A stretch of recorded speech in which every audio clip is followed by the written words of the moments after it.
Okay, good morning, my outstanding friends. Today is going to be a red letter day at Mudfossil University because there's a little bit of confusion now as to mummification. They found this guy mummified in 16 days. He was seen alive. 16 days later, he's a mummy. Well, mummy is not fossil, and mummy is not mud fossil by any means. So what is the difference between mummification, fossilization, and mud fossilization? Let's take it right from the start when I first discovered the mud fossils. I'm going to show you some papers I wrote and things way back in the beginning. So let's get started. Okay, this goes back to 2015, right when I wrote my book. It was published basically the same time. Now, this is about mud fossils. What is a mud fossil? Why do they preserve so fabulously? And it's about extremely fine mud along with natural, spontaneous electrical potentials, continuous wet conditions, dense skin silicon reactivity, fascia-facilitated fossilization. It protects the soft tissues from decomposition, which is your organs and so forth. Fine, platy, polar silicates, that's the key. In the mud, literally shingles, basically. They plate the skin in these moist electrical currents because they're polar. They're polar. And they're protecting the normally volatile organics inside them. The preservation can be stunning. Exact, exquisitely detailed anatomical models, even the color on some. And yes, I will show you, absolutely. Now, and then this is very short. How is this possible? The collagens and kerogens, these are the fascia, and very protective if they're kept moist. There are over 20 different types, I believe there's 28 of them, specifically engineered to protect. They're like membranes, and they protect from stomach acids and other acids and caustic areas. They contain your blood and bile and much more. Right? These are organs that have to be protected, and they're very, very specific chemistry. Now, you can swim in a chlorine pool and not disintegrate. It's called fascia. That's the fascia that connects all around your connective tissues. This fibrous tissue system, now listen to this now, because this is very cool. I basically discovered it. It says this fibrous tissue system has only been recognized as important in the last several years. And this is 2015, so we're going back to 2012 or so, they started to pay attention to it. I was looking at it in 2009. Anyway, the importance appears quite significant. This system is extremely significant. It's your entire immune system, basically. Fascia covers and protects every cell in your body. It's the protective mechanism. Every fiber, every organ, everything, every muscle, every tendon, bones, vessels, even your skin is part of this system. All right, what is the process and what's the chemistry? Now I go into the silicon. Basically, it's the silicon we're talking about here mainly. Carbon, iron, which is the blood, percolation, solvomorphism, fascism. We got a lot of that going on now. Fascia, which is the protective coating that coats everything, is the protective in mud fossils, because the mud is nothing more than eroded flesh. The things don't even know they're dead when they're in this eroded, muddy flesh. This is nothing more than flesh. The mud fossil process in 11 steps. All right, and this is it right here. That's the whole thing. Boom, done. All right, let's just real quickly, I'll run through it. You have wet soils created naturally electric currents. They call them telluric currents. In addition to that, Venus created a hell of a lot of electricity when it almost hit Earth because of that electrical discharge. And that is easily seen on Venus's surface itself. Now, molecular silicates, this is the key. Silicates are primarily fine mud and clay. They can be tiny, planar, and polar, and they create some 2 atoms in size. Creatures buried in mudslides can be sealed anaerobically by cold, deep, platy polar silicates, which is mud. Flesh is highly reactive ionically in these wet, natural electric earth currents. Now this is, I'm talking about cold. I didn't realize at the time it was a hot water flood. Now silicon is 50 times higher in the skin. Silicon.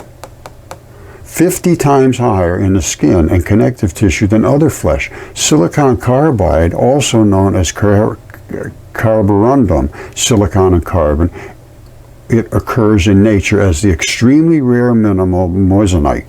It is dense in mud fossil fingerprints tissues because that's the grip skin. It's very, very dense skin. That's where the silicon is that created all the sands. Leaches in runoff from above percolate and interact with the buried creature's exterior surfaces, chemicals, and the leachings determine fossil properties. Silicon is usually primary, yes. This is solvomorphism. An example is opals. Opals are blood fossils. They're not mud fossils, they're blood fossils. I'm not kidding you. Australia is soaked in blood. All right, number 6. Natural electroplating of the creature occurs as silicon in the skin bonds to its most stable form and becomes silicon dioxide, which is quartz. Which is SiO2 and SiO4, amorphous quartz and feldspars. And the feldspars are aluminum silicates. And I know why, too. It's because of the membranes boiling down. The silicon carbide, extremely hard. This occurs on the creature's surface, but inside remains preserved under extreme pressures due to deep mud on top and this sequestration. That's how the mud fossils occur. All right? These membranes turn into feldspars, and they coat them. All these things, you see all these things right down there? These are all feldspars that coat them. Almost every one of these is coated, well, everyone is coated with feldspar. My buddy over here, Caesar Augustus, he's nothing but feldspar, and that's just his feathers. Because these collagens and these kerogens are the primary protector of your organs and so forth, and your skin and everything. They are very, very reactive. And in this particular condition, it's a boiling hot flood, and it was boiling hot water. I don't know if it boiled all the oceans or not, but it certainly heated them up enough to where it basically cooked the creatures. And this was all written about, and Velikovsky reported on it, and I mentioned this in my book called Mudfossils and Velikovsky and Mines in Collision, just published when I published this paper because nobody would listen to me.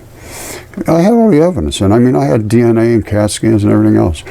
So anyway, everything has stayed absolutely 100% perfectly, as Yale would say, exceptionally preserved.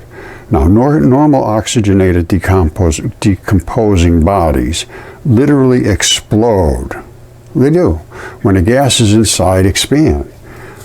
Sometimes skin is degloved, it just sort of fluffs off. Fluids are expelled from weak areas and orifices, but very little is expelled in mud fossils. They stay inside and they transition. And at the time I thought it was due strictly to compaction, but it's not. It's a nucleophilic substitution. I think I might say it in here, I can't remember, this goes back years. Veins have clamps, so they retain their contents. That creates the black blood, which are usually black or very dark. However, arterial vessels are frequently emptied as they have no clamps.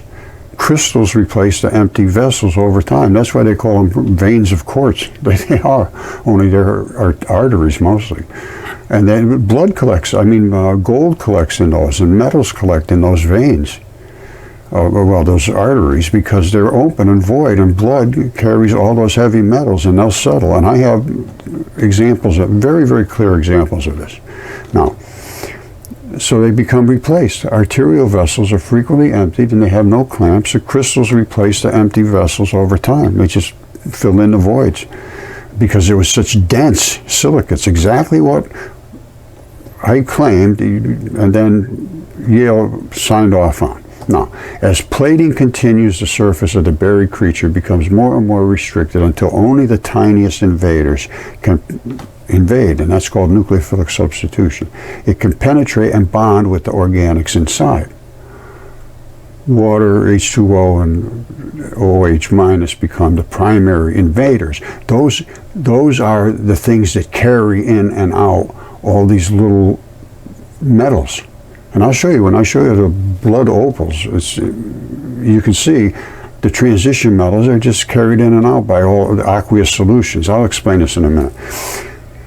OH is extremely reactive and destroys calcium and phosphorus in the bone. All right?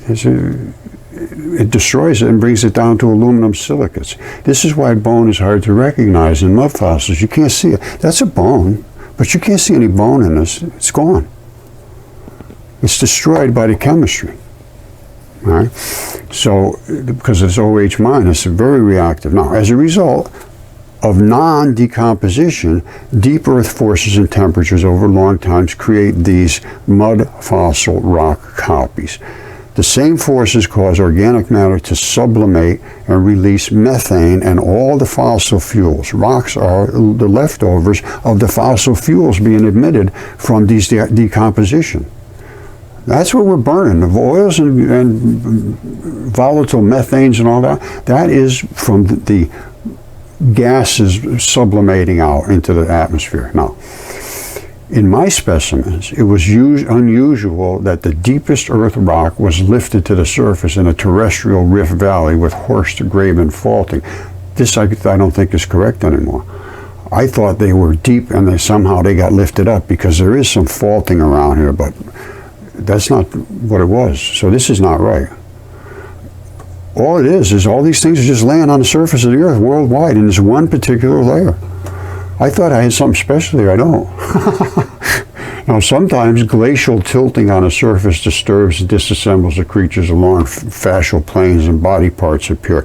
Well, yes, that's true too. But this is not, forget this. Number 10, no more. Now, let's go into looking at what I have here. But I want you to know, this was in 2015. Whoops. Well, let me just show you something about giants while I'm on here. This is a hair follicle. And I like to show this because it's easy. I can show you just a gigantic hair follicle. Now, you know how big your hair follicles are. Here's where the hair comes out at the top. This right here is this muscle. The muscle attaches right there. That's so your hair can come up on end when you run into mud fossils that you, I could feel it. Now, coming down here is your vein in your artery. You see down here? And there's the root of the hair coming down, and it wraps around and comes straight up. And what is this right here? That's the sebaceous gland. I mean, this is exactly identical. There's no way in the world you could possibly dismiss this. Plus, it has a flat side on the hair follicle, the hair shaft. Now, I'm told that's a curly-haired person. Now, remember I talked about, well, maybe I did or didn't, nucleophilic substitution. This is what you would really call nucleophilic substitution.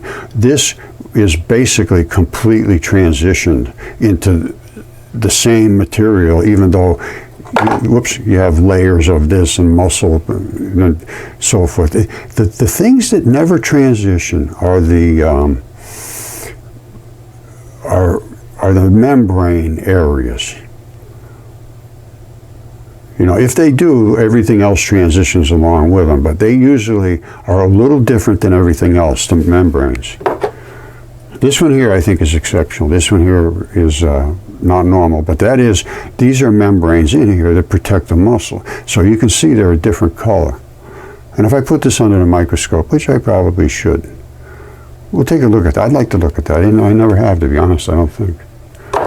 I got all this stuff. I got so much stuff I can't keep up with it. Now, this goes back to 2015. And don't forget, I was talking about doing things years before that, which was the fascia. The fascia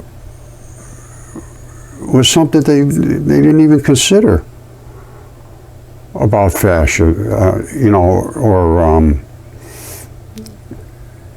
this fibrous system, which is the interstitium, really. They ended up naming it interstitium. And like I said, this system has only been recognized as important in the last several years. And I'm telling you right now, that's because I got a hold of an anatomist who was doing videos called the fuzz, which is fascia. Fascia they called fuzz because it was coated everything. But by the time they got it back in the lab, it was flat as a pancake because all the moisture got out of it. And they thought it was just a flat, dense plate, and they didn't even realize it existed. So I said, no, there's something going on. All of my things have them. Sometimes they're real thick. I can see huge. Yeah. Now don't forget. I got interrupted there, but don't forget, this is the most important system in your whole body now. They call it the biggest organ in your whole body. They just discovered it in 2018. The paper came out about it. And here I'm talking about it in 2015, telling you exactly what it is and what it does, and it coats every single fiber in your body. It's one continuous system called fascia. And every single cell in your body is coated with a membrane. And the membranes are interconnected. And at this particular time, I got a hold of a guy he ran the Fascia Institute overseas. And I'll tell you, might as well tell you, it's in Germany. He's a nice guy. And he mentioned to me that they had found tattoo residue in all the organs, wrapping around all the organs in the body. And he said they don't know what to make of it. Because he was a fascia guy. I mean, that's what they did. Mostly it was related to sports injuries and how the fascia gets torn and connective tissues. But they said in their examinations they found this, I believe it was black particulates covering, and they could find it everywhere in the body. People that had tattoos, and one that had an extensive amount of tattoos, I guess they could find it everywhere. So anyway, that sort of piqued my interest, and this went back to right around this time too. And again, this is when I wrote my book at this same time. Where is it? It's right here. About mud fossils and Velikovsky and mines in collision. This came out at the same time as the paper in 2015.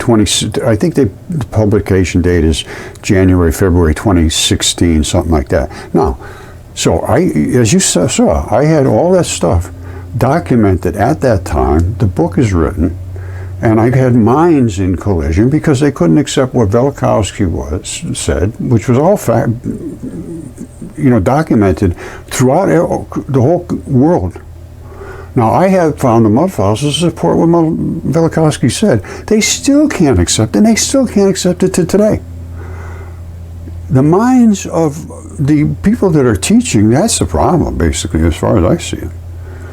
All right, so as I said, I had all this work done, and I was trying to work with Yale for years ahead of this, and they rejected me and wouldn't look at my stuff and kept saying, oh, they're just rocks. But then all of a sudden I realized years later they had written a paper a year after. This is exceptional preservation of soft-bodied creatures promoted by silica-rich oceans. Exactly what I said. And this is Yale, and this is the guy I was working with, Derek Briggs. And Armand. Hello, Armand. I told you this day would come. And here's Yale again, talking about these ancient creatures being preserved, cementing a theory about sea creatures. And this is back in 2016. This is when they published their paper, basically taking credit for my work. That's the way I'm seeing it. If you see it any way different, I don't know how. Anyway, this Yale-led research team found this one layer worldwide, all around the world, 100% around the world. That's a giant flood. And they created all these creatures. Now, preserved them in these deposits. But one layer, and it was only because of the salty silicates. The silicates, exactly what I kept talking about. The silicon is 50 times denser in your skin. It all boiled into the oceans, and that's what created this extremely dense silicon layer. And they say we never know about it except for the silicon. Yeah, because they boiled. They claim it was 540 million years ago. That's just not true whatsoever. These are all on the surface of the Earth. Virtually everybody can find them. And they were all the same, and they say they lived on the seafloor. Well, the seafloor was the whole world, so I'll accept that. Now, they say many of them are all bizarre and do not resemble any organism alive today. Yes, they say it was just basically wiped out, and that's this lead author from Yale. And she said, are the Ediacarta organisms some sort of failed evolutionary experiment? Basically they say they wiped them off the face of the earth. Or do they include the ancestors, later animals? that later, subsequently colonized the oceans. Well, colonized the whole world. Now, and they also say that because of this particular situation, which I told them, I said this could happen very quickly, and they did. They say this enabled this dissolved silicates. Okay, another little interruption here, but here we are again. This dissolved silicates, because of so much silicates, it occurred. It allowed the animals to transform into rock to occur over a matter of hours or years. The silicon invasion was pretty rapid, it appears. Now, I don't know if it's that fast, but that's what they're saying. So rather than usual time frame, thousands to millions of years. So it's they're saying it happened very, very quickly, and that's what I also claimed. It happened very rapidly. Otherwise, the carcass was, and they just go on to, everything I told them, they also agree with. Derek Briggs, this is a guy. Paper was co-authored by, they put him out front because he's the one that I talked to. And it turned very bitter, I got to be perfectly honest with you.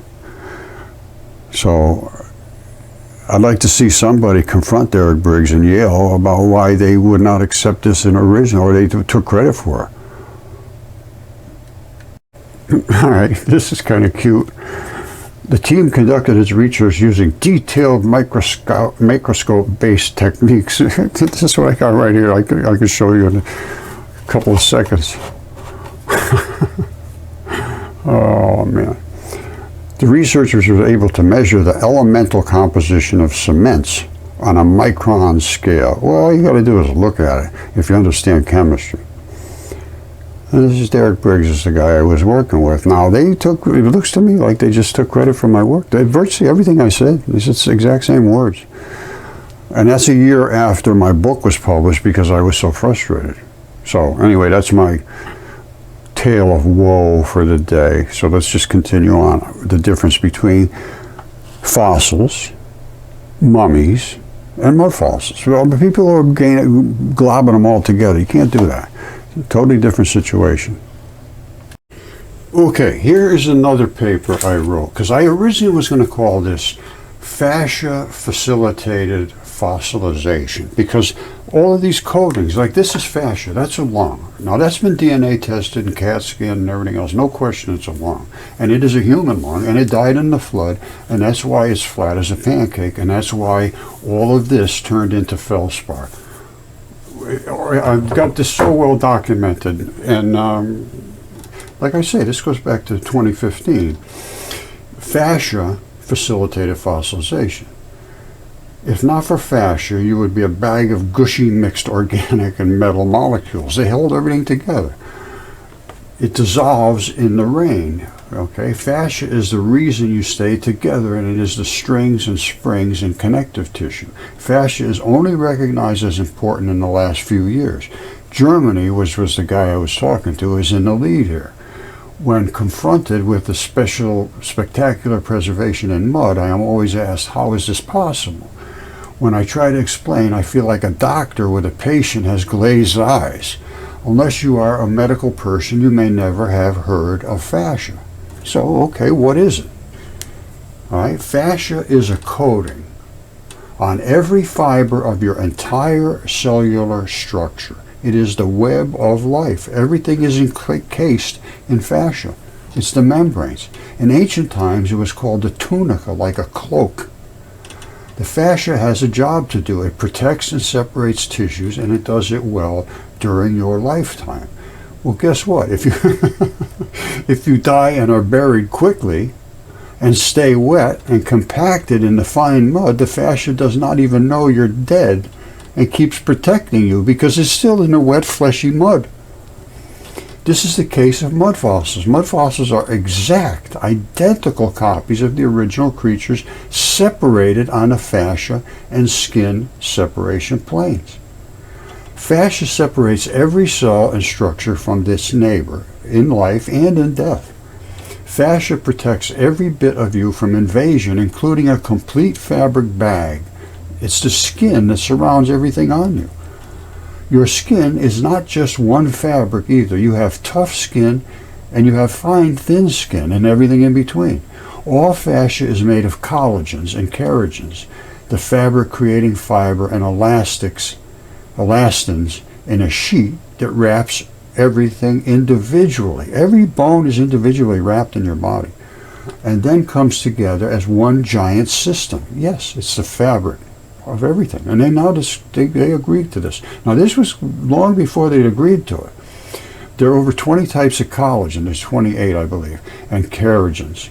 Some protect from acids, other caustic. I think I went through this before. And the fibers are infused with silicon. That's what they did. That's where all the silicon came from. Tissues in your body are varied and many. Some vascular tubing completely impenetrable, and connective tissues are highly mineralized. Skin has 50 times as much silicon. Again, silicon, silicon, silicon. 50 times as much as other tissues. Silicon carbide is the fossil version of skin, and a 9 on the hardness scale. It means hard and grippy. That's why your skin is tough. Mud fossils contain all body parts, and each is the product of fascia-facilitated fossilization, FFF. Fascia is part of the connective tissue and invests itself in bundles at certain places in the body. It's where it glues in, and then it separates out from there to service other areas. But it's a highway that gets the hub in the highway. Guess what? The investment sites correspond to ancient acupuncture points quite closely. I forgot this. Wow, I forgot all about that. It's now suspected that fascia, connective tissue, may be fiber optic. Well, fiber optic, I don't know about that. But it could be electric. It could be electrically stimulated for sure. All right, fascia was thought to be mere packing material. That's when I first approached these anatomists, they said, oh, that's just fuzz. And I said, what do you mean fuzz? They said, oh, that just keeps you so you don't bounce around and bang into other things. And I said, no, there's more to it. Because I found it in everything, and I'll show you in a second. So anyway, fascia was thought to be mere packing material, virtually inert, no job at all. It has long been ignored as a subject of research. It's your it's your immune system. Wait till I show you this. Recently, however, there's been new equipment that allows viewing of the fascia as it does its job. You can actually see the little bacteria going in and out with enzymes. Once again, as in many experiments, there was totally unexpected results. Fascia is a tubular, fluid-filled fabric network, a fluid-filled highway, that instantly reconfigures itself as damaged or pulled apart. It appears as if a fiber optic wired network is redirecting the broken fibers by itself. I believe fascia is the fiber optic style network. I'm going back against this. Forget about all this. But I'm going to read you what I did say. I believe it's a fiber optic style network in creatures as it connects to every cell and is a complete system. Well, that could be. I feel this is logically the wiring for send and receive communications. No, that could be too. It appears fascia may be much more than simple fuzz, which is what I was being told, as doctors often refer to it. Werner Kiplinger from University of Ulm has done some excellent work on fascia. Water has recently shown memory, and I also feel quantum is possible from folded proteins and are the source of the program code. And that's, water obviously is made of molecules. And water, there is nothing that is not capable of having isotopes. So you could have all kinds of different little molecules inside of water that aren't exactly water, but they call them water, H2O, because they're just so close. And they could be from folded proteins. I'm trying to remember some of this stuff. This goes back a long time. As a component of support and posture, fascia is also suspected to be a source of many pains. Well, I know that for sure. This is the approach that science is taking to fascia, just as an interest of pain mediation. Medical science is interested in life, not fossils. How does the system work in the life process? How to detect and repair this as a system? My approach to studying fascia is somewhat different. I analyze fascia fossils, fossil fascia. I look at the chemistry. because the chemistry is different in every part of your body. You have your kidneys are got one pH and one type of this and that. Your lungs, your heart, your pancreas are all different. Liver loaded with metals and toxins. Right? What can be explored? How are these rocks formed? How did they actually happen? What causes the elements, the metals and such, to concentrate? And why do they concentrate as they do? And wait till I show you the opal heart. It'll make sense to you. What are the steps in sublimation, solvomorphism? What is the process that creates fossil fuels? And transition results in organic compounds and volatiles. How does pH affect the process of fossilization? What effect does wet soil, spontaneous electrical potentials, have on organic matter? What is the molecular structure of different bio areas? Now, this spontaneous electrical potentials, maybe I was thinking about the Venus impact. I can't remember why I put that in there. But there is a thing called telluric currents, which is just light, basically, hitting the Earth, and it makes a current coming into the Earth. It's just like when it hits a solar panel. You absorb it and put it into a battery, but it hits the Earth, it does the same thing. It creates electrical current coming into the Earth. We just don't absorb it. Now, how does pH affect the process of fossilization? And that's these different areas in your body have all different pHs. What effect does wet soil have on these spontaneous potentials? And what do they have on organic matter? What is the molecular structure of different bio areas in the body? What molecules exist in different areas? Like connective tissues. What are those made out of versus lungs? Lungs are real floppy. Connective tissues are really tough. So this is some very, very different structure to the fabric, but it's still made out of collagens.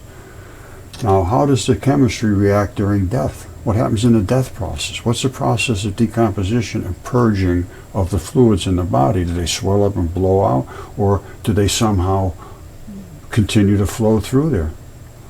What were the conditions of burial? How did the thing die? What was it buried in? What forms of chemical invasion are at play? Basically nucleophilic substitution, which we'll explain. How does tissues form layers, and how do they separate and transition? Why do you see all these layers? You have to look at the biology, the anatomy of muscles and the sarcomeres and the different types of tendons.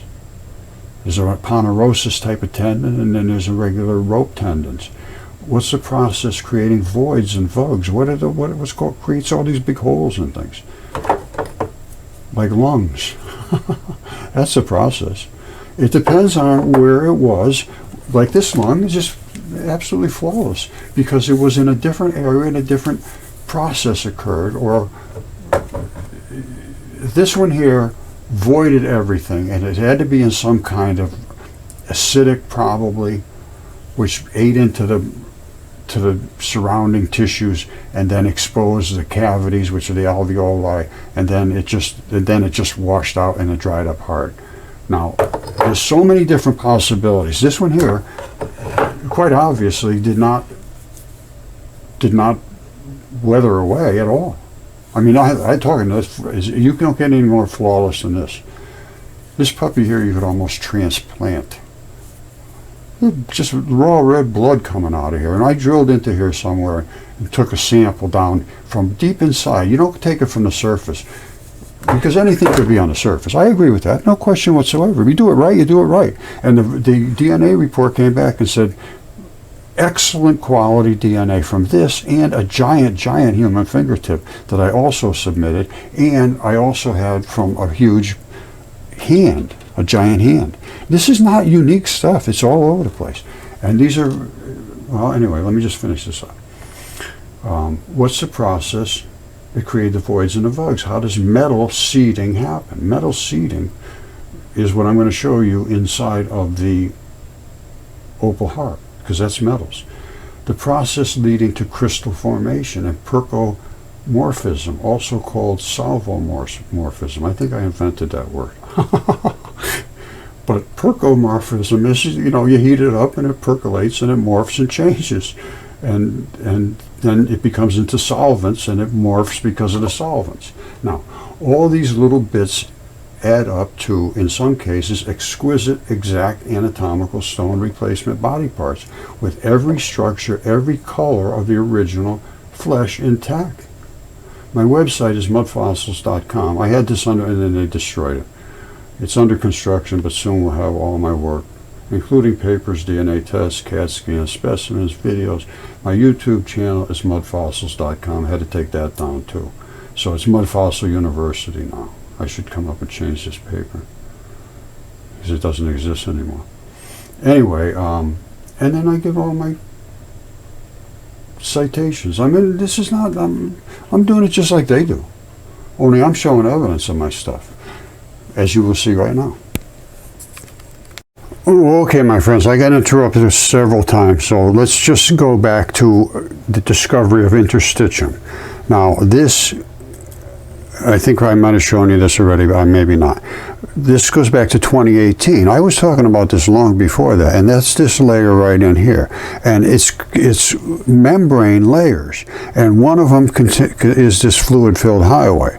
Now, they didn't realize this stuff was here, and there's all these little tiny balls in here, which are the anchors that pull. And now they call it interstitium, and the fluid-filled highway, and this layer right here, the dark layer, is where the enzymes and bacteria lived, and they can squirt them into that highway and deliver them anywhere they want.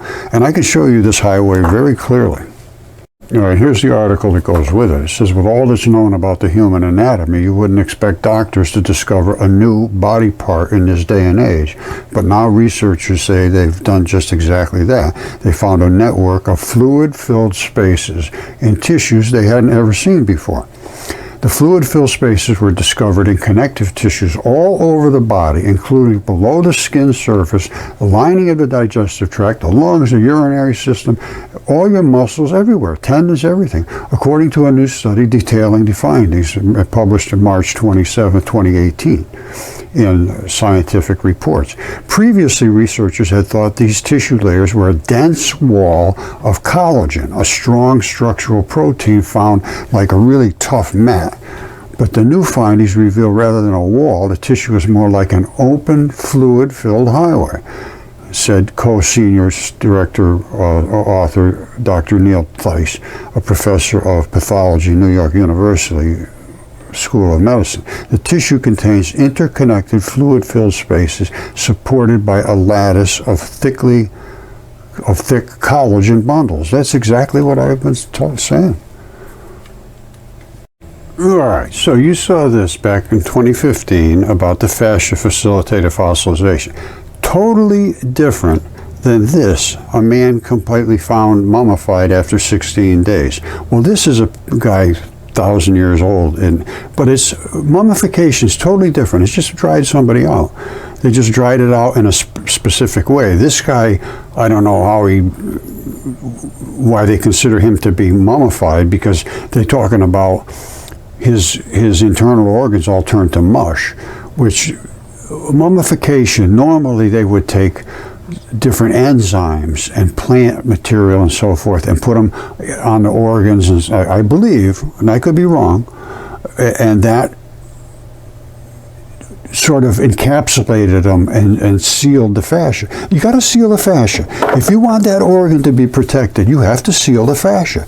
The hot cooking and the extreme amounts of silicates that came off of the dense flesh, all right, and the membranes, they turned into aluminum silicates, created this condition.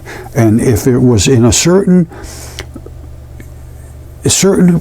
place in the earth, in a certain divot, let's say, and somehow more silicates were in there than anywhere else because a bunch of gigantic hands or feet were in there in that particular spot. Let's say this was a giant, huge footprint, and all the silicates ran in there from the foot tissues, which would be extremely silicate, and this just happened to fall in there with it. That would turn just like this. There's so many different possibilities, you can't rule it out anymore. I'm telling you, the creatures that I have found, I showed you this right here. You think of the footprint a creature with a hair follicle that size would make.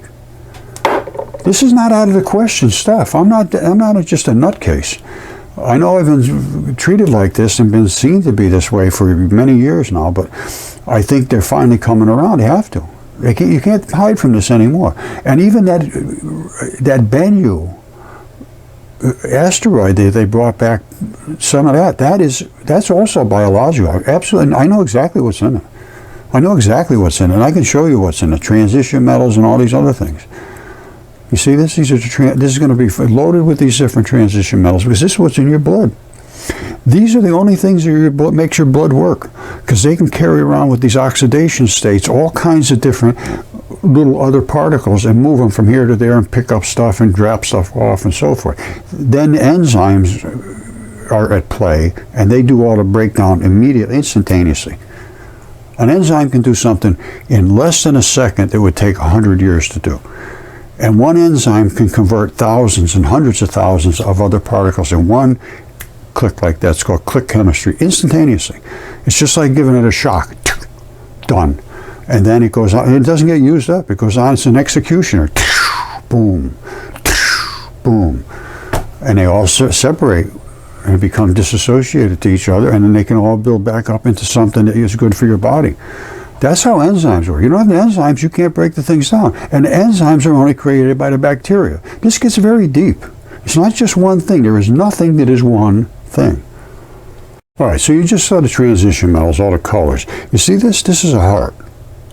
You say, oh, Roger, that's not a heart. That's an opal. Yes, it is an opal, but it is an opal heart. This is what it would look like if it didn't have all that coloration. Well, what's all the coloration about? Why would it do that? Why would it colorize itself? Well, let's think about it. This is that. Now, what happened here? Somebody sliced that heart in half, open it up like this. This is the top of the heart, which would have been here, and it would have died flat like this. The plasma lifts to the top. The metals, which are these, which I just showed you, transition metals, they're heavier, and they sink to the bottom. So that would have been flat on the bottom. Now, why is this color here? All right, that's the lining of the heart, and I believe they would call these the heart strings. And it's all that tissue, the same as I just showed you here. It's all this stuff here. All right, and then they have this. I have the heart here. It's silicon, 100% silicon. My heart is this one right here. You see this? That's the aorta. This right here is that right there. All right, and they have different plumbing up at the top, all different stuff. There's a little bit of red blood left, but that's about it.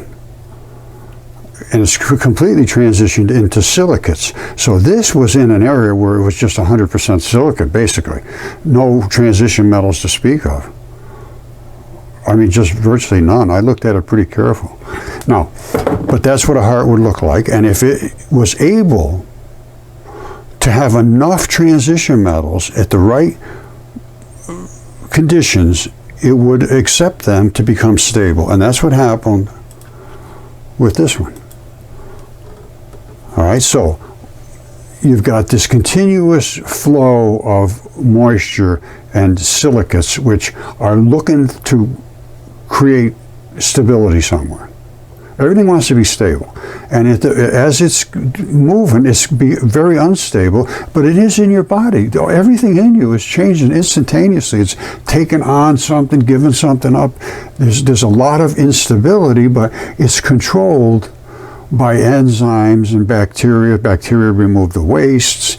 They create the enzymes. And again, nothing is one thing. Now, so as these things are moving through here, something had to be like letting a lot of moisture flow through here along with all of these transition metals attached to, I would believe, OH molecules, and aggressively attacking something that is receptive to their molecular structure.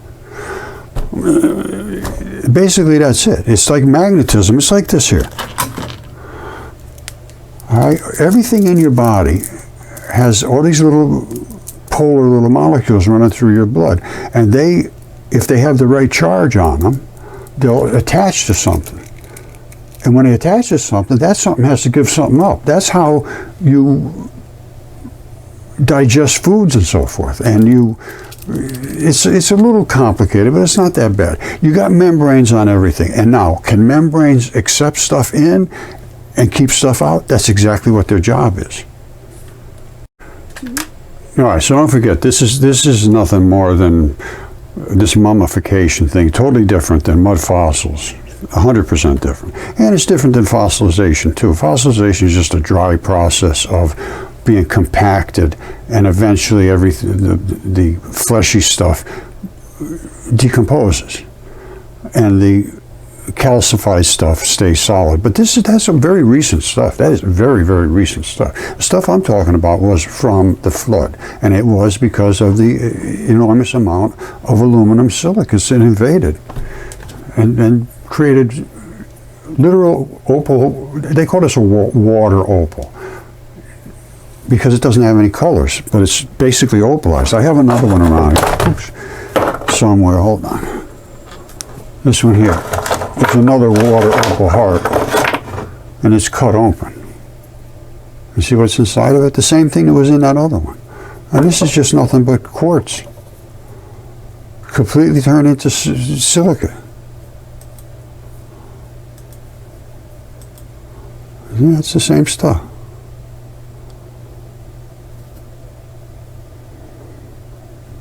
And so is this. There's a little bit of blood left in there, but that's about it. The red is the powerhouse of blood. I mean, that stuff really sticks around. Even like this here. You see that rock? It still looks like a piece of meat. Let me show you something about that. Here it is close up. That's this. And that goes back years ago. Now, you can see it's basically the same flesh. Now, you see right here, these two little spots? That's the interstitial highway. This little flap here, nobody really ever know about this. Even anatomists today, they don't understand what it is. I'm told they just always consider it part of the fascia. Well, it's not. That particular flap is on every organ, and it transfers the fluid-filled highway from that to the rest of the body, because everything 100% covered, 100% everything everywhere has to have this fluid flowing through it. And I think it's got something to do with the lymph, personally, at this point, because the lymph fluids flow through your whole body. They pick up all the garbage in your body, transfer it over to the lymph nodes, and they work in their own separate little areas. Anyway, the reason I know this is on every organ is you can see it right here. That's the same thing. I don't know what this is, but it attaches to something that holds the organ and go flopping all over the place in the guy's body. Now, that's what this is. Now, I have a little tiny lung here. Where did you go? Here you are. All right, this is what they call a chondrite, a chondrite. But you see that right there? That's that little flap. That's exactly that flap. And it's on the bottom of this lung. And I don't know what it is, what kind of animal this was from, but this solidified, and all these little holes, little round spots are basically alveoli. And it still has that flap still intact. It's different. That material is different than the rest of it. It doesn't look different. But I can tell you it is different. Of that, I am 100% certain. You see it there? And they're all like that. They all have that flap. This one does too. You see that? There's the flap on this one. You see that red stuff? That's blood. It's literally blood here. I could put this in a microscope. It only takes a second to rehydrate and turn red.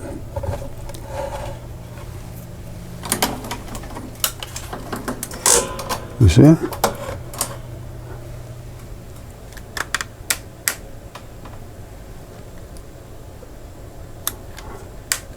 They have that flap, and they all do. So So it's some kind of new body organ part that holds body parts stationary inside your body so your pancreas doesn't smash into your liver or whatever. All right, this is the lung that I had DNA tested, CAT scan, everything. It's absolutely 100% a human lung. Now, here's that little latch right there. That's the very, very, very tip of the latch. Now, you may not be able to see it well. It comes right around here like this. Give yourself a second to think about it. These are red blood spots, and there's also black blood because you have vein and artery both. All these fabrics are the fabric of the interstitium and the fascia. This is the little tongue that comes down and latches. All right, it's just come away from whatever it was latched into on the other part of the body. Now I'm going to put a little moisture on there and we'll take a look. All right, here's that little tongue right there. You see that? That's the fabric where it latches in. And these little holes and so forth are the blood supply that is going to carry it into the next piece of your membrane that coats wherever it goes from there. But they have that little latch right there. And they all have it, and that's on that lung. And it's completely certified, this lung. And it is human. And if I just take, I might as well do it. You see up in here? All I got to do is just move that. Look at that. It just turns into blood. It's just everywhere. That's just raw blood. You drill into there, you're going to get as much blood as you can use. You see it coming out of here? As soon as you scratch it, it's just like you scratch your own skin. Okay, as I claimed, it's virtually all got to do with the silicates. And this is silicates that filled into a void in a lung. And I'll show you that. It's in the microscope right here. Now, so it's right over here in the microscope. And this is the lung. All right, and what happened is the cavities in the back of the lung where all the plumbing comes in empty out into a void. Well, guess what? Voids fill up with silicates, just like that did. And what do you see there? All right, take your time, look at it. What do you see? Think about what you're looking at. All right. What's the white thing going there? Big white thing. And what's this coloration down here? And what's this? That looks like gold to me. And what's that? That looks like blood to me. This is an artery. And arteries are big and they void right out. Now, this is a blood vessel, which is a little smaller than an artery, but it's pretty good size still. And I really don't know the scale of this or whatnot, but this was just sent to me by somebody, I don't know where. Now, why are we seeing gold here and then blood up here? And people ask me this all the time.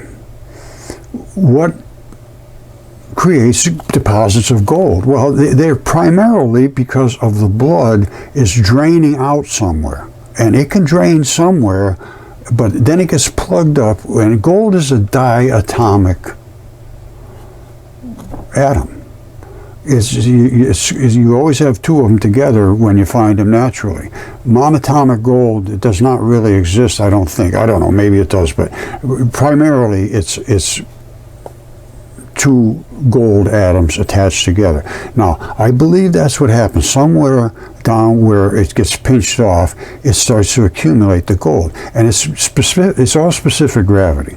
The heavier it is, the deeper it goes. Now, I really can't account for why just the gold separates as perfectly as it does in this particular case. I really don't know.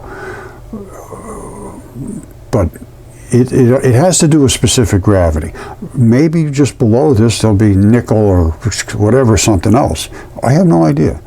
But I do know these were, they say, wow, we had a vein of gold. Well, yes, you did. Only it's actually an artery in most cases. Blood vessel. You want to see something cool? This is a fingertip or a toe. And that right there is, I believe, a vein and a vein, and the arteries were over here. That's the apical tuft. I believe it was a fingertip. And these are the pads on the bottom of your finger. And they just transitioned into gold. You still have some blood and some of these little balls that are the little investments in your fingers that are the grippy stuff. You can see the little tiny dots. That's typical of this grip skin. I don't know if I can get any closer than that. But, and the apical tuft is at the very end, and it's just like this here. I have one here somewhere. This is what an apical tuft is. It sits right there at the very end of the fingertip. And all these little balls lock in around here. This is the dead center. And this is where all your tendons anchor out here. Now, pretty much they've gone away, but I can see this is the apical tuft. And this is obviously some form of a tube, which I say it could be the artery, it could be the vein. I don't know. But one or the other is here. These are one set, which is the artery or the vein, I don't know. And this is the other set. I believe this is the vein side. I really can't tell. But that entirely is a fingertip. Now, it must have been down this way. And all the blood ran down through it, and somehow it filtered out at a certain level due to specific gravity or some kind of attractive chemistry. I'm not really sure. But it's almost a complete replacement for the structural part of that fingertip. All the blood and stuff, no, that doesn't turn into gold in this case. The other stuff wanted to transition and grabbed a hold of the gold and brought it in. That's the only thing I can say. All this is a vein or an artery, I believe, well, probably an artery, coming down and branching off into blood vessels. They call it a wire hog. Well, it's just where the blood has settled down in there and the gold has accumulated, just like that toe or fingertip. You see that? They call this wire patch mine. That is the fabric of fascia. And here it is on the lung that has not disintegrated a whole lot. But you can see the red and the black blood and all those fibers. That's that lung that I had DNA tested and CAT scanned and everything else. Here it is, right there in the microscope. It's completely covered with that white fabric. All right, so here we are looking at this lung. It has the same fabric as was on, I believe this was a lung as well. This is extremely dense in fibers because your lung has to do this 24 hours a day. Now, you see all this red stuff? I don't see any black at all in here, none, zero. That is very, very, very, very rare because you always have red blood and you have vein blood. Something in the chemistry here ate away at that type of oxide, the black blood. Somehow, whatever the chemistry was, I don't know. But I can show you the exact same thing on the lung I have over here in the microscope. It's up in the shot here. And you can see all the black is in there along with the red, along with the white. And the white was turned into the fabric. The white is the fabric. And that gives you this stretchy ability, stretch and pull and do this and that. And it does, it contorts in every single way. And that is called the interstitium. All right, you remember I talked about fascia-facilitated fossilization. Well, this is basically fascia. It's the coating of these, what they call phospholipid bilayers. Well, they protect you from everything. So what is it? It says all cells, every cell in your body, has a plasma membrane. The membrane surrounds the cell, so what is its role? Can molecules enter and leave the cell? Yes, they do. Can anything or everything enter or leave? No. So what determines what can go in or out? Is it the nucleus, the DNA, or the plasma membrane? Well, it's got to do with enzymes, really. It's a bacteria that control all of this. But this is not a very simple thing here. They showed us a very simple little thing, one phospholayer. No. Now, don't forget, they didn't even know this thing existed until a few years ago. Nobody's really looked at it that close, I don't think. Maybe they have. I have. But what's inside there is all those little balls. I'm going to show you those balls in a second. And they're on all these little collagen flappy little bits. You can stretch this way and that way. The brown parts are springs. They open it back up again, so these bags stay open and plump. And that's what your tissue can gush around and so forth. And it's on top of all your organs as well. That's what I always thought it was, just a fluffy thing that didn't do much. Well, it's a lot more than that, but we'll get into that. In these bags is where the enzymes live and all the bacteria live. Well, enzymes aren't alive. The bacteria create the enzymes. They are the factories, they call it, that create the enzymes. But this is that interstitial layer. When they found them in autopsies, they're flat as a pancake. They thought it was just a flat plate, basically, that separated things in your body. Well, it's extremely elegant, and here it is right here. Remember I showed you those little balls? That's these. This is a little further off, and you can see that little spot right there is this little spot here. So we're coming down into it. You see this here? Those are membranes. There's so many layers of membranes. You see them up here? They never even considered this. This is this fluid-filled highway that runs around the body, and you can send in all your little troops of enzymes and bacteria. And then it comes down to here, and then you get right down to the little black ball. But that's that interstitium layer. And again, they just realized it existed. And here it is, it turned to gold. Now, what else have I shown you? I showed you all the gold stuff. Well, this is what a heart looks like, but I don't know if you care about that. But this, basically, it's the same as this. Only this one here had no blood left in it. And of course, this is an agate with quartz veins. That's not just agate, that's a heart. And these are hearts. And mine didn't have any blood left in it. You know, that heart shown from Kentucky, this was found in Kentucky too, this head. Arlie Caudle found this, I believe, and Jim Burchell and I worked on the research for it, and were basically shut down. And that's when I finally wrote the book, because I was very upset. I led him down a path that cost him a bunch of money, and nobody would look at it, and it ended up being very, very contentious. And not between Jim and I, but eventually I had to just say there's nothing I can do, and there's nothing I could do at that point. But now it's pretty obvious. Now, and I'm going to show you this head, because this was found in Kentucky too. Let me show you what that head is and how they dismissed it. All right, now this is that head.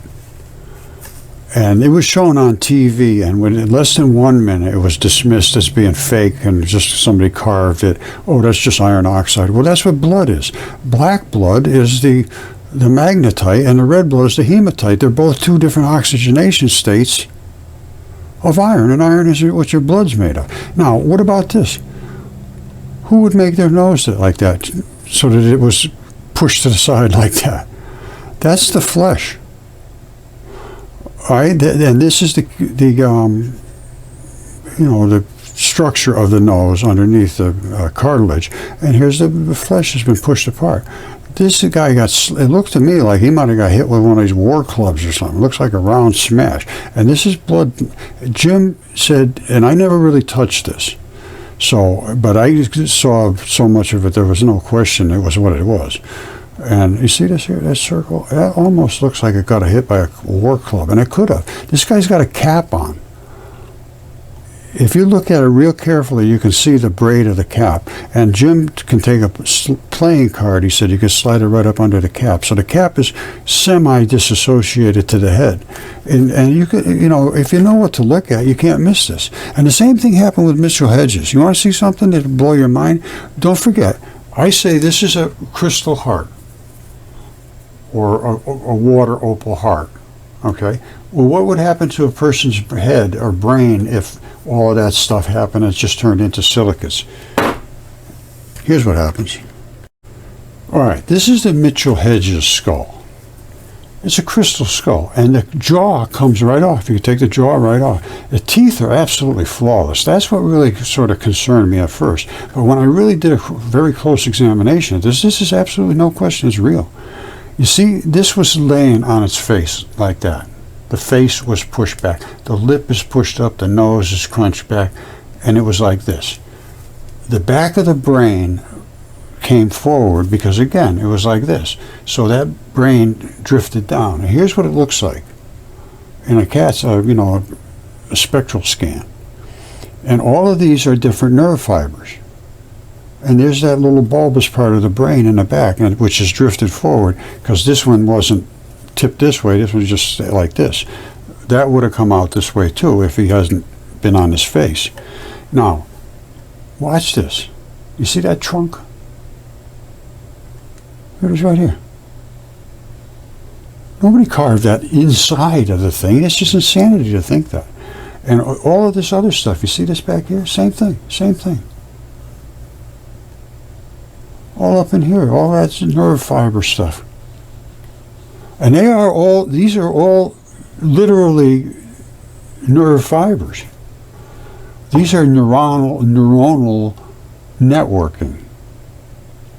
All right, and it comes back right up in the back of the brain here somewhere. I don't know, the medulla oblongata or something. There's all kinds of different, the cerebellum, cerebrum, this and that. Well, it's all one big, gigantic network of fibers. And these fibers are all protected by these membranes that we're talking about. Every one of these has a membrane. They all have a membrane. If one of them shorts out against the other one, you got a problem. And this is only protected because of the enzymes and so forth. Now, what bacteria? I don't know. What enzymes? I don't know. But I'm going to tell you what, nothing in your body is done without an enzyme. And there is no enzyme without a bacteria. So the bacteria is basically everything as far as your immune system goes. And the interstitium, which they just discovered a few years ago, is virtually how everything gets delivered. It's like the Amazon in your body. All right, this is the fingertip. Now, if you come straight across, I'm going with 7 inches, approximately. If you go from right about there up to here, this is about right to the top, same top, 7 inches. So that's a fingertip, 7 inches. All right, I have these things in every state of decomposition. This right here is that apical tuft. This is that apical tuft. These little indentations here are the same indentations that are on the side of this fingertip. You see that right there? That's these. And that's where the tendon's locked in so you could do all this stuff. That's these when they're laying flat down.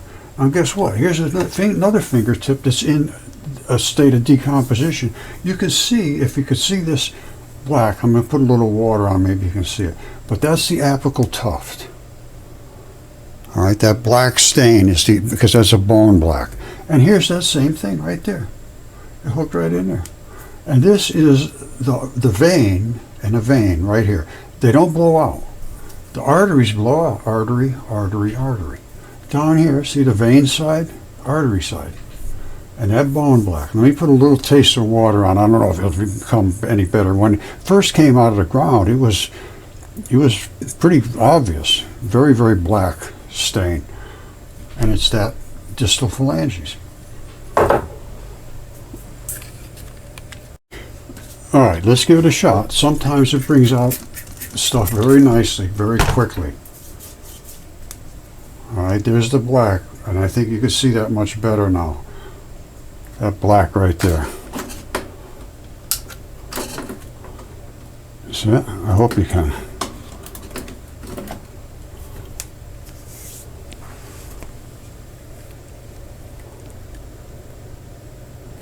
That's the pattern of that distal phalanges, which is up in the, right up here.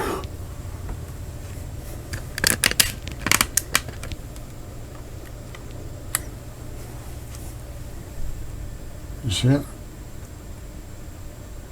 Exactly the same. And again, the veins don't blow out. The artery blows out, blows out, blows out. And I've shown you, well, maybe I did, maybe I didn't, but you were going to see it right now. This is what these fingertips are like. They have 2 and 2 and 2 at the end. This is the terminals of your blood supply. Same thing in your toes. So one side is the artery, and it filters over and it comes back through the vein. And that's exactly what I just showed you here. I can see that pretty good now. If you can, you can. If you can't, you can't. Not much I can do about it. Alright, so enough of that. Okay, my friends, one of the big heroes in this whole scenario was Jesse Garant and Associate. I got a hold of one of his guys, Fabio, and we talked and discussed what my situation was, and couldn't they help me out? And they agreed to do 7 CAT scans for me, no charge. All I had to do was send the stuff and get it, pay to get it back. That's it. And trust me, these are not, this equipment is over the top, and these guys are the best there is as far as I'm concerned. I try to get in with who I consider to be the best, and they had an open mind, and Jesse is just a fabulous guy. And they specialize in all of this stuff: aerospace, archaeology, automotive, consumer products, defense, energy. And they do, and I mean with all the top ones, all the top companies in the world. And Jesse and Fabio, my friends, I will never forget this, and I thank you from the bottom of my heart, and I am eternally grateful. All right, thank you, Jesse. Thank you, Fabio. Now this goes way back. I was using Windows at the time, and this was the actual outline of the bone. Mudfossils, like I say, is nucleophilic substitution. So the membranes, again, like this one here, the membrane area seems to keep a different, something's different about it. And then everything else, but everything else, I mean, 100% transition. Look, you can see there's nothing. You can see, you can't see anything in the deep scan once you get past that surface area. Now, that's how good these guys are. That's how good these guys are, Jesse Garant and Associates. Look at this. This is a surface scan. Otherwise, you never see this. You see this? This is the fingernail. That's the fingernail. That's this one right there. That's exactly where it is right there. You can't see that fingernail. It's there, but you'd never see it. That's the quality of their work. Absolutely phenomenal work. Wait till you see the other end of it. Coming at the end, look at this. All right, I broke this off to see if I could get what is inside here and the blood and so forth, but that's the bone right there. If I hadn't broken that off, it would just look like another piece of mud like this. That side, see this? People that don't know what to look for, look at that and oh, that's just a rock, that's just mud, that's just nothing. No. If you take your time and you focus in on what you see, this is identical to that, except one's black and one's white. All right, take your time. Look at this. That's the central core, and then a surrounding blackish looking thing, and that little tiny hole right there. Don't forget, we're talking about arteries and veins. Veins are black. Now look at this. That's got a little tiny hole right under it too. And there's the central core, and there's the outside, but it's white. This one's just black. That's all. One's black, one's white. No difference whatsoever, except for that. Those are the tendons that run up to your fingertips, and these are the blood supplies that run up with it. And this is where the bone is. Now, this, I believe, is a right-hand thumb. And the reason I think that is because the bone is way over on this side. And that's what happens on your thumbs. The bone is off to one side and this lump hanging off the other side. So I'm almost sure this is a thumb. But anyway, I'm sure it's a fingertip, and it's 7 inches, I think, we measured it at. Now don't forget, I sent off for DNA tests on 3 specimens. And I'm going to show them to you. I already showed you the lung, and that just had blood gushing out of it. The 2 fingertips also had blood saturated inside, but you have to get down inside. The surrounding outside is very, very dense, and that's cornified skin. But once you get inside, and my mud fossil hand, I was already inside. There were just holes into it, so I could just drill right in there and get it. But the big one, a 36-inch tip, I'll show you in a second, that was hard. I had to smack off something so I could get down inside. All right, I showed you this fingertip. This fingertip came off of this hand. And that is a left hand. It sticks out just like that. That's the cleave in between your two pads. The thumb goes off this way. The little finger goes off this way. There's a tendon that comes running down this way. And all this silver stuff is the grip skin that's on your, which is the very heavy cornified skin that's 50 times denser in silicon. And then again, that's all plays into this mud fossils.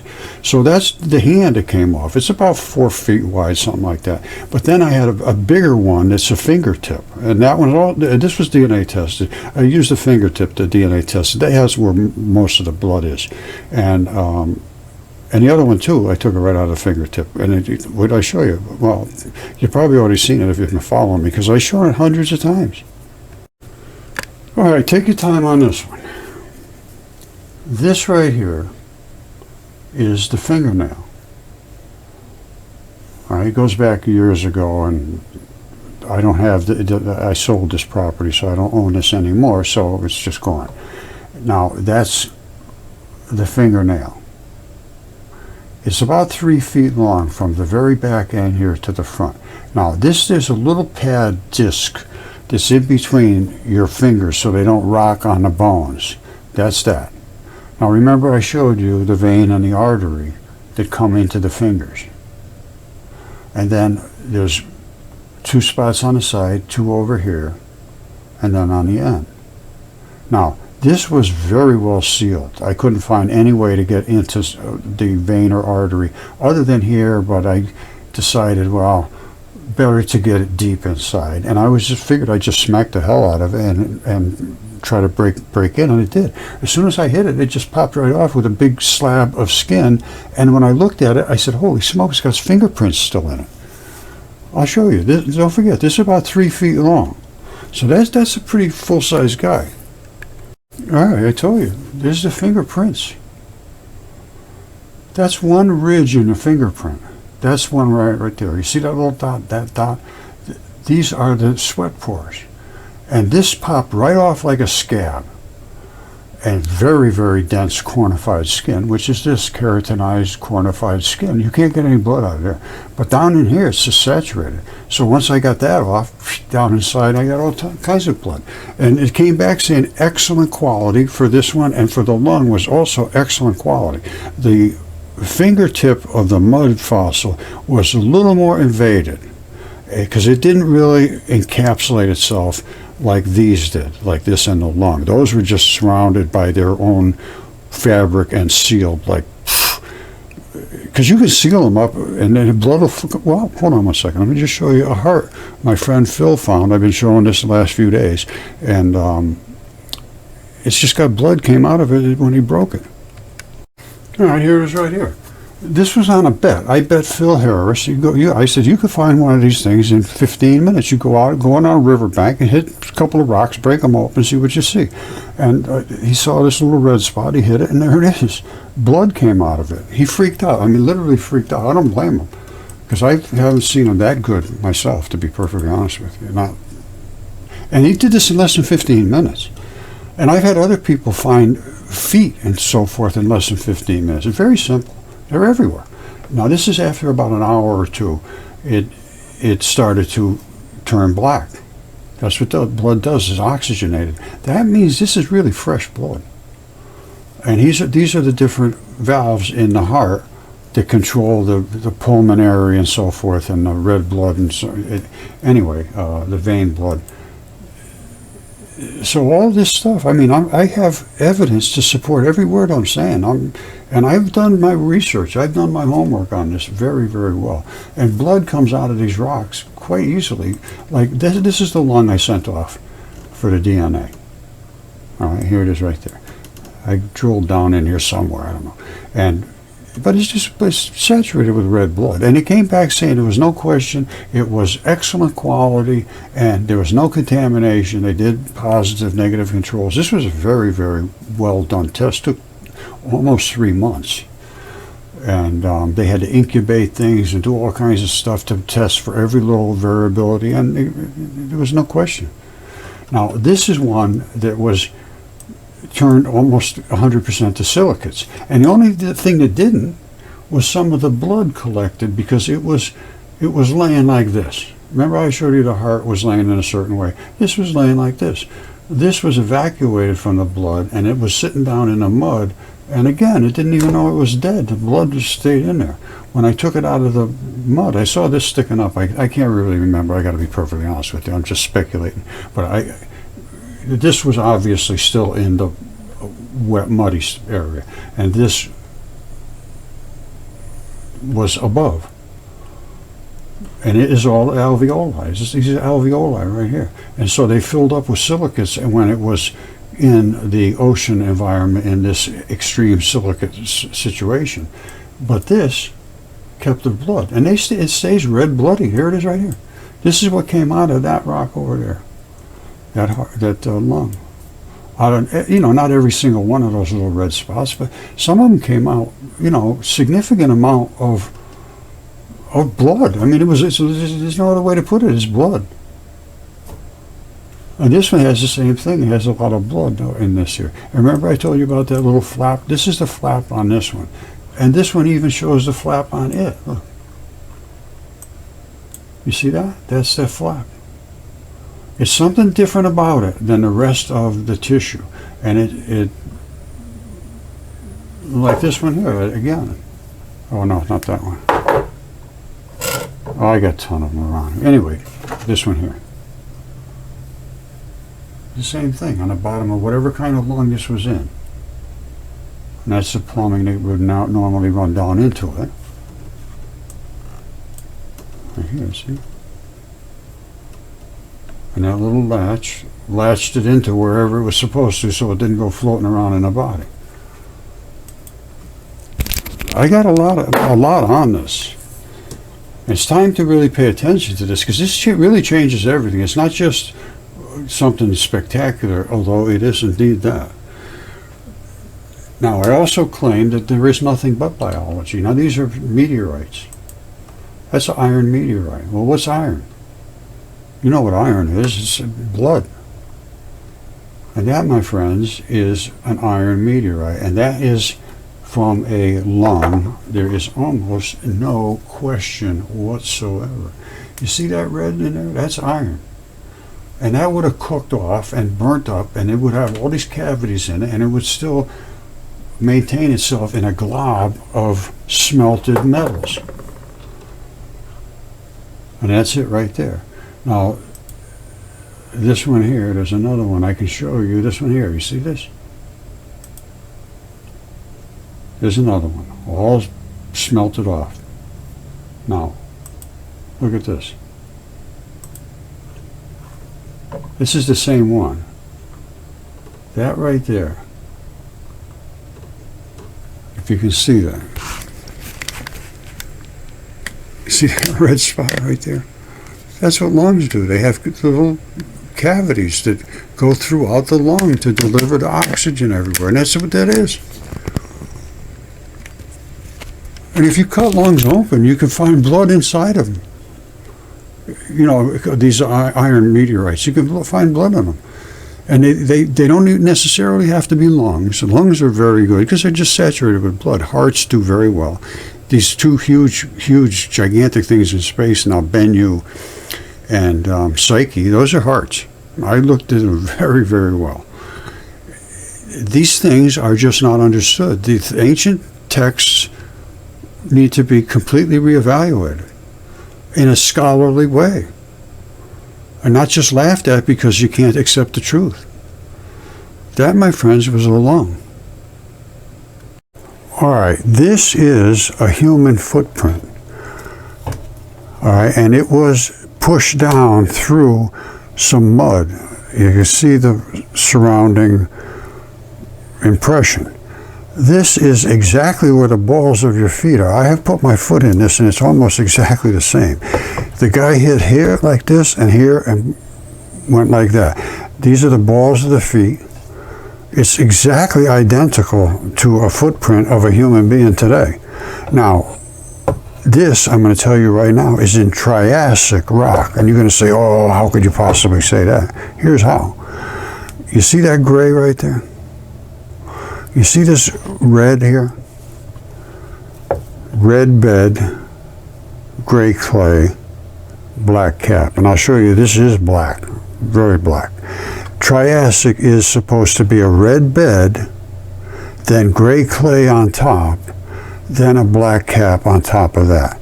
Now, this is very close. Except, you see this? You see that right? Yeah. This is the red bed.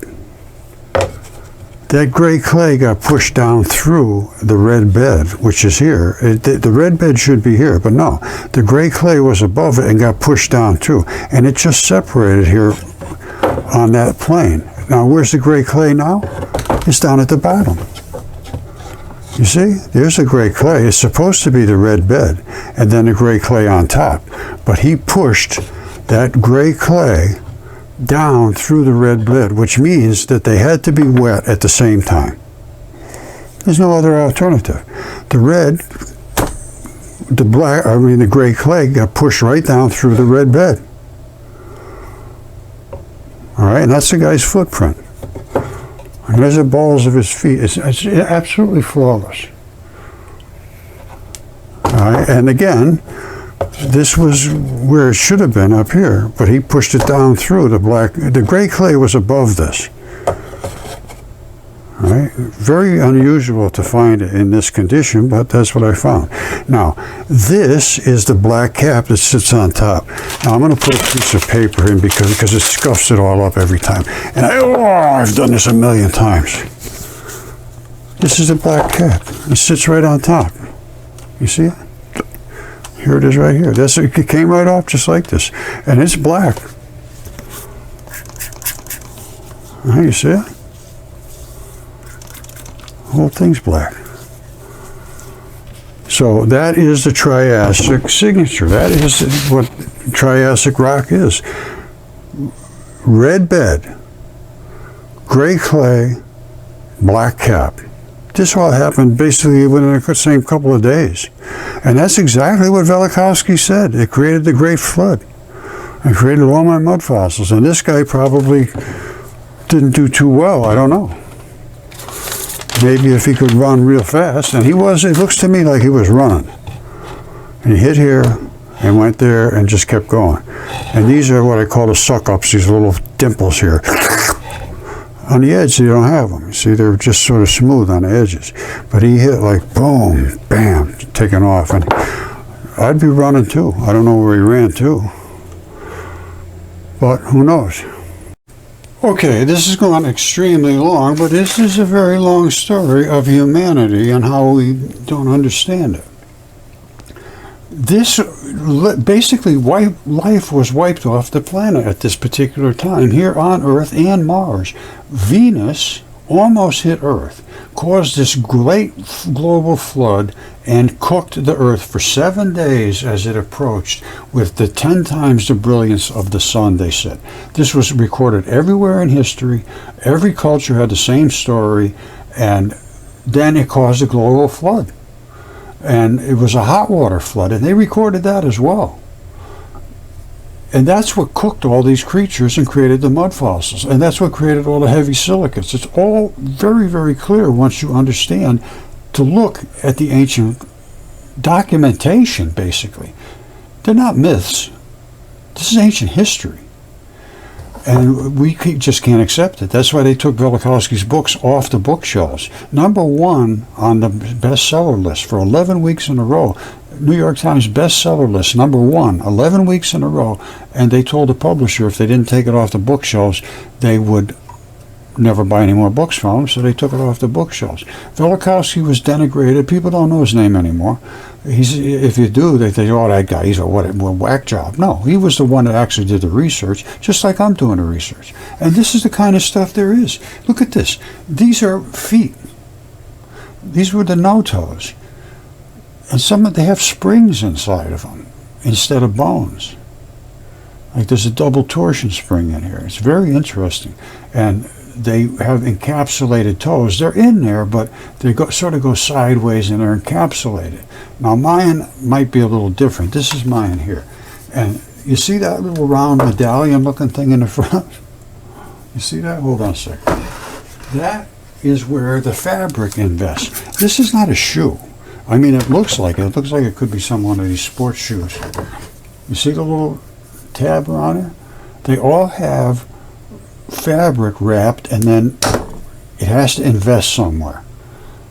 And they all have like little, this is very unique. I like this one.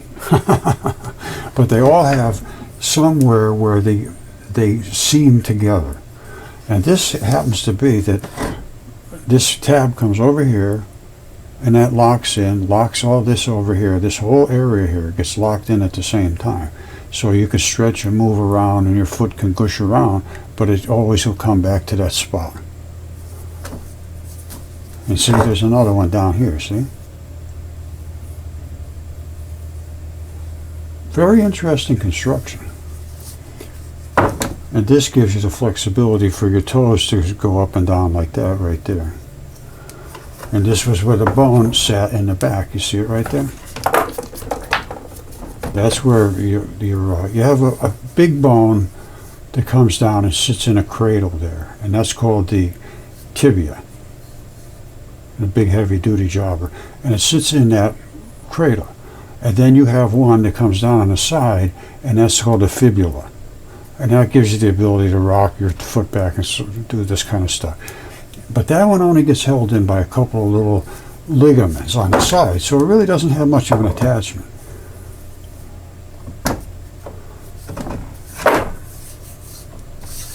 Anyway, it is what it is, and it should be looked at closely because it is relevant to our history. It's relevant to our history.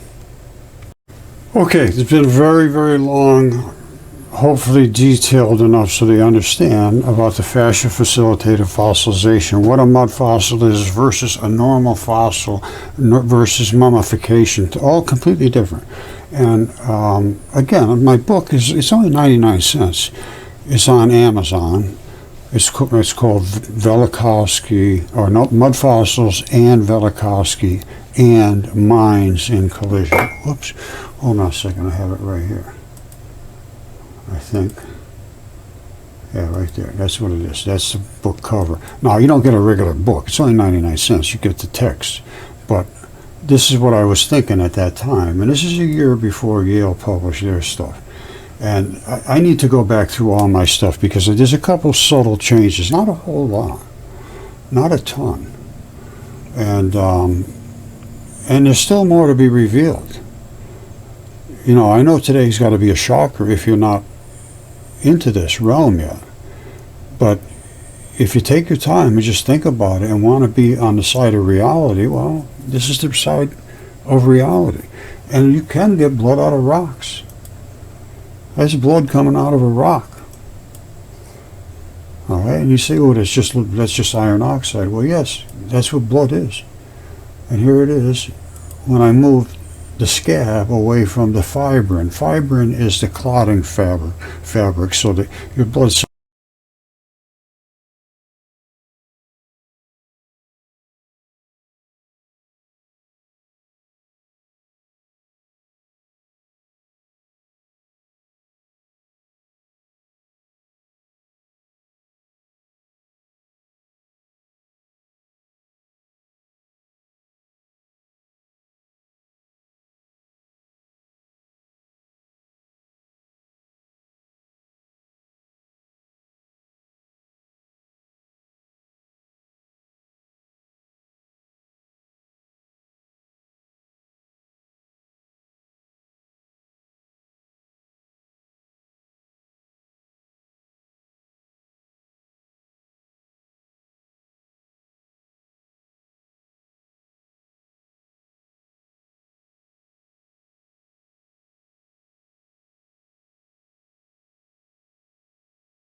Okay, my friends, closing it up right now. There is nothing that is not biology as far as I can determine. And the ancient texts need to be completely re-examined. Last word, I love you all.